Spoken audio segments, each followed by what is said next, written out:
ang battle dito sa Dungaw Resto Bar. Magpalakpakan naman tayo dyan, oh. Ayan. Ayan, maraming salamat sa Dungaw Resto Bar. At syempre, napapasalamat kami kay Sir Dex. Alam ni Sir Dex kung bakit. Dahil talagang sinalo niya kami dito. Yeah. Dapat kung kami sa Depe. Ayan, alam na namin yan. Ganon. Ipapaliwanag na lang namin sa inyo sa mga susunod na mga araw. At syempre maraming salamat sa KLWP, Alo-Alo Talk at sa Mr. Chinito Apparel. Dahil na namin sponsors namin dyan. At syempre, sa kanan ko, pakilala ka pare. Yo, LW. Yan. Check nyo mga bossing sa aking YouTube. Yan. Subscribe nyo. Gusto nyo makakita ng malupitang ukayhan. Yan. Check nyo mga bossing. Yeah. At syempre, sa kaliwa ko, pakilala ka pare. Yung si Rix, galing pa ng Quezon City. Shoutouts kay Oni at kay Raymond. Yeah! Ayun! Syempre, di na sila nagkoitos. Pinili na talaga mauna ni LW. Yes, sir. Yan. Syempre, patapusin na lang natin. 1 minute lang to. At mga bagong salta to sa BRC. Palakpakan natin ulit. Kasi mga bago talaga sila. At syempre, banat pare. Let's go! Yo! Check. Rinig ba rin? Hey! Yo mga boss, kamusta? Oy! Maraming salamat Sir Deo. Ako yung pinapunta. Ako'y galing pa ng Pampanga. Pangalan ko ay William Lota. Mga boss, sa BRC, ako'y newbie. Pero di yun dahilan para di ko galingan sa battle rap. Di mo ako dito mababata. Pagkat malupit na ako dito, simula pa nung bata, tabi dyan, kawawa, hawak sa leeg, tapos hila, takip sa bibig, sa isipa. Ayun, laglag ako. Takip sa bibig, sa isipa. Ngayon, tapos na ang bataan ka lang. Usap tayo sa round 2, mga kagulangan mo. Time. Yeah. Yo! BRC game! Yeah. Yo, pasensya na. Medyo late nag-start ng event. Kami late dumating. Tangina na ito, naglatag ka sa labas. Ikaw yung BRC version nito eh. Yo! Pasensya sa boses sa akin. Palakpakan natin mga bagong salta sa BRC. Wala na tong entuhan hanggang sa malulong. Siya si LW. Bagong sa... Teka, ba't dati ka nang nakulong? Oo, kasi before pandemic, scammer na to. Nagbago lang nung naging family man. Umanap ng bagong asset, nag-gym, tinaril ang panindigan. Nag-all-in business, digital creator, para tuluyan nating kabiliban. Ginagawa niya lahat ng yan para di na mabalikan ang kaisipan ng sapitan. Siya'y pinupitan ng sapilitan. Kasi diskarte niya tuwing kapos sa maliit budget. Didiretso yan ng flea market, mag-big packet sa instant get ng drip yung bet. Tapos sa Facebook, i-post yung presyo, papatungan mo na 600. Tapos pagdating sa customer ng parcel, matatanggap kung hindi branded, malamang pink jacket! Pink jacket, kaya sa ligaw pa, divisory drip ang puta. Kaya, mapabattle rap o kasuotan. Ikaw ay kapuna-punang may pinaka-courting style. Sa buong battle rapper sa Pilipinas, ikaw ang kauna-una ang ukay-ukay ang clothing line. Kasi siya ang dahilan kung ba't umatras si Young One sa laban nila ni JD. Si Young One ngayon, wala. Tamang egoms dyan. Pinakakuha na bibigyan mo ng kasuotan tsaka Air Force One. Sabi niya po, Idol, baka pwede pa-promote ng page. Pati itong damit, please, paki-endorse lang. Tang-ilan to magbibigay ng damit, second hand. Yo! Kaya huwag kang mayabang, kaya ka lang sinali ni Deo kasi gusto niya sa'yo magpa-headlock. Magdamag lang kayo na sa kama na para bang nag-bedrock. Ang senaryo, si Deo ang bottom. Unli Pops, walang pakialam kahit may bumubulwak na kulay ketchup. Legal na magpaputok pagkat pinakita na yung end top. Time. Yeah. Yo. Dahil mo sinasabi ha. Yo! Magaling! Pati pag-uukay ko, yung napansin. Magkano ba kinikita mo sa isang buwan? 10,000? 15,000? Putya, 2 araw ko lang yan. Hindi sa pagmamayabang. Pabigat ka lang. Tangin na, dinadama yung hassle ko, yung pag-uukay ko, tanga hindi yun madali. Yung suot mong flip-top, hindi yan sa'yo, pakisole. Okay Okay, round 2 na. Pucha, malupit ka, ha? Magulang ka, ha? Sige. Round 2 na, mga bossing, yan. Di ba magulang ka? Sa sobrang gulang mo, umasa ka na lang sa magulang mo. Effective ba ganyan diskarte? Kahit pabigat na, sige pa rin ang arte. Di gumagawa ng aksyon para sa hirap makaahon. Panay hinggit at reklamo kahit wala nang malamon. Eto, real talk. Nag-PM to sa akin si Bugok. Gamit kanyang dummy account. Sabi niya, good luck. Kahit hindi ko naman kilala. Bang! Huli! Tama aking hinala. Etong si Bugok, tamang stock para makapunch ng right hand hook. Napakagulang mo, boy! Tapang! Wala kang katulad, kaya hindi ka umuusad. Laging nakalahad, kaya nagiging tamad. Umaasa sa kagulangan, kaya yung sulat walang bigat. Walang gulat, walang tibay, walang ugat. Mukha ka lang. Burat. Sila nagsabi, ha, hindi ako, ha. Mukha ka lang burat. Sila nagsabi, ha, hindi ako, ha. Fine. Napridik! Galing mo, ha.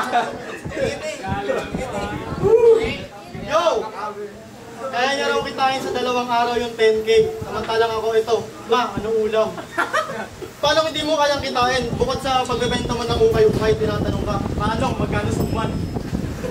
Kaya naglalako ko to sa Pampanga na suman eh. Yo! Yo, unang beses namin nagkita kanina, ako'y kinabahan. Kasi lakas ng dating. Kaso malaman-laman ko tawag sa'yo ng tropa mo, Jimboy. Kasi katulong ka raw sa gym.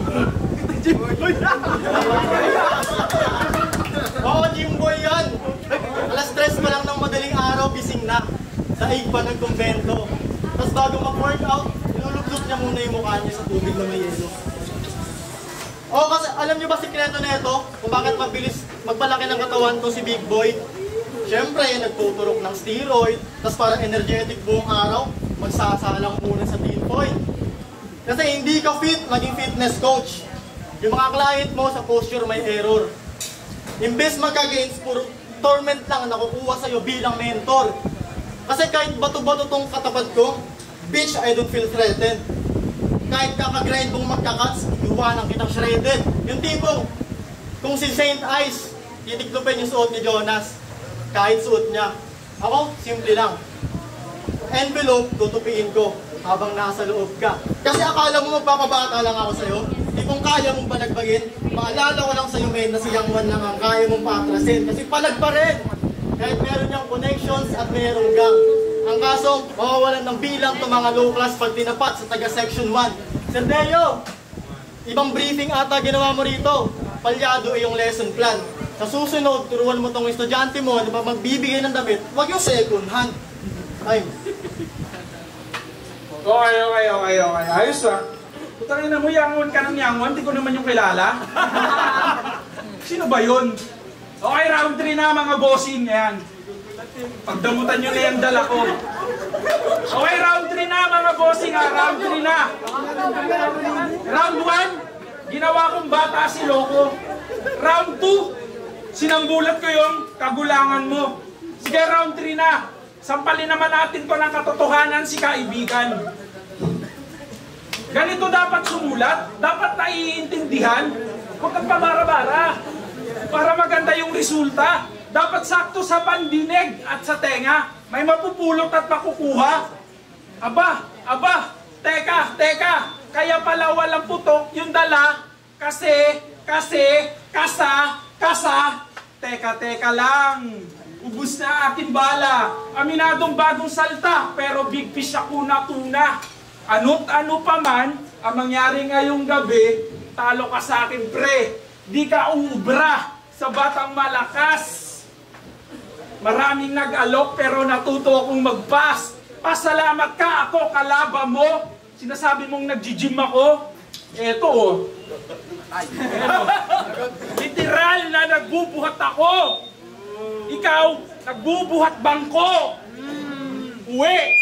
Pakinan mga tiga Manilang iyabang no? Sinasabi sa mga tiga probinsya, mga Bisaya, ulul, kumakain kayo ng pagpag.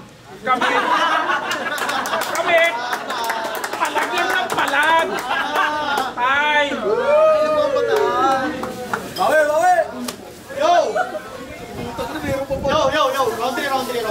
Country game! Di niya raw kilala si Young One. Di dumating yung tao dahil sa'yo, dapat ka mag-sorry.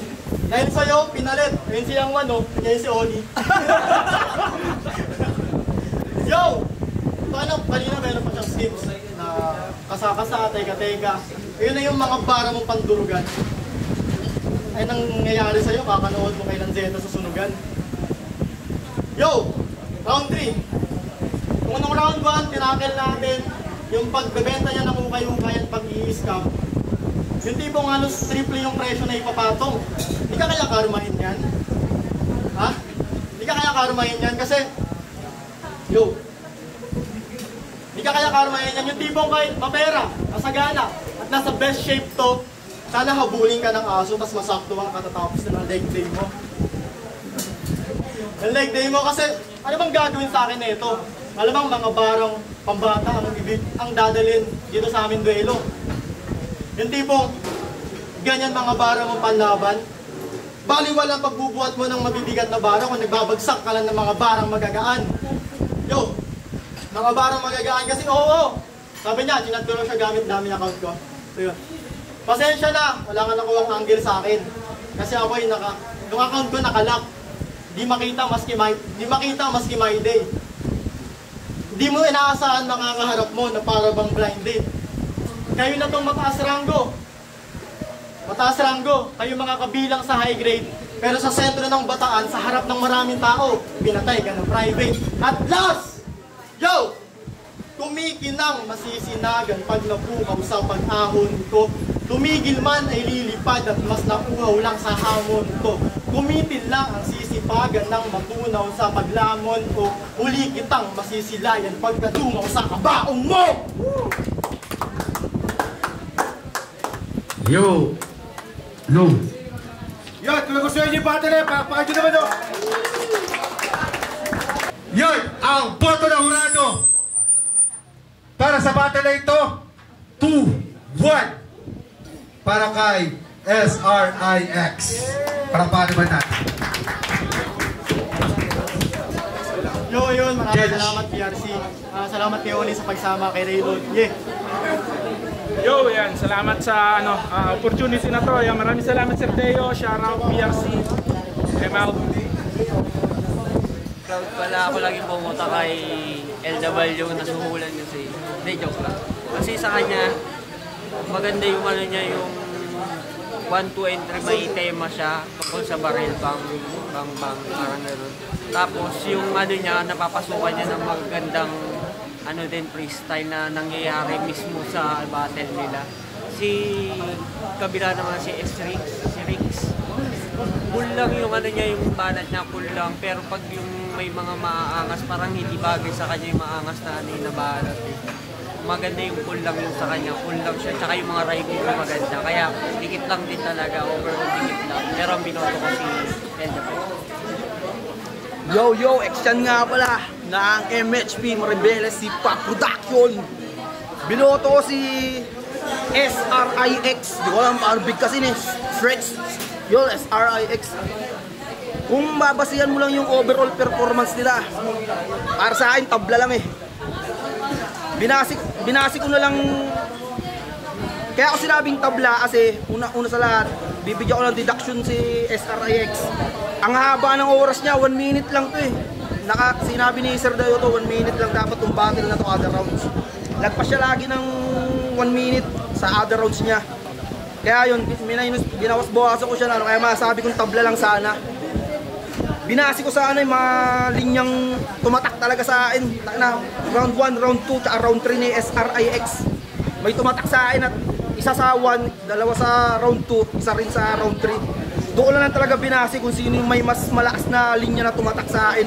Pero sa overall performance lang talaga, tabla lang. Para sa akin, binoto ko si SRIX. Yeah! Ayun, Tiger nga pala. Binoto ko si C-Rex kasi pareho lang silang may tema. Magulang tsaka bata si LW. Kaso hindi masyadong tumatama yung mga punchline eh. Yung tema naman ni C-Rex tungkol sa clothing na second hand daw. Round 1 tsaka round 2 binigay ko kay Rex kasi si LW masyadong parang ito matama yung bataan, gano'n, yung magulang. At round 3 binigay ko kay LW kasi yung freestyle niya malakas doon. Yung round 3 naman ni Rex, medyo mabago siya. Bali, 1-2 kay Rex, 3 kay LW, pinoto ko si Rex.